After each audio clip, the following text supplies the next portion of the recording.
မန္တလေးမြို့မှာ9ယောက်မြောက်အသက်ရှင်ကျန်ရစ်သူကိုငလျင်လှုပ်ပြီး125နာရီအကြာမှာတရုတ်ကစီရေးသမားတွေကကေထုတ်နိုင်ခဲ့တယ်လို့ရန်ကုန်ကတရုတ်တန်ရုံးကနေသတင်းထုတ်ပြန်ပါတယ်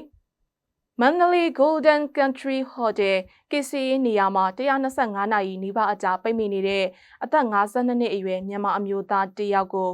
ဧပြီလ2ရက်နေ့မှာကေထုတ်နိုင်ခဲ့ပြီးအဲ့ဒီကေထုတ်နိုင်မှုမှာတရုတ်နိုင်ငံကေစီရေးအဖွဲ့ကကေထုတ်ခဲ့တဲ့9ယောက်မြောက်အသက်ရှင်ကျန်ရစ်သူဖြစ်တယ်လို့ဖော်ပြပါတယ်။တရုတ်နိုင်ငံကေစီရေးအဖွဲ့နဲ့တရုတ်နိုင်ငံတကာကေစီရေးအဖွဲ့ CISAR ဟာ3နာရီကျော်ကြာကုညီကေစီရေးလုပ်ငန်းတွေလှုပ်ဆောင်ခဲ့ပြီးတဲ့နောက်မှာအဲ့ဒီအသက်ရှင်ကျန်ရစ်သူကိုကေထုတ်နိုင်ခဲ့တာဖြစ်တယ်လို့ဆိုပါတယ်။ကေထုတ်ခံရစဉ်မှာအဲ့ဒီလူဟာအသက်ရှင်ကောင်းမွန်နေပြီးနောက်ဆက်တွဲစေကူတာမှုခံယူဖို့ဒေသရင်းကစေကူတာရေးဌာနတွေကိုလွှဲပြောင်းလိုက်ပြီးဖြစ်တယ်လို့လည်းဖော်ပြထားပါတယ်။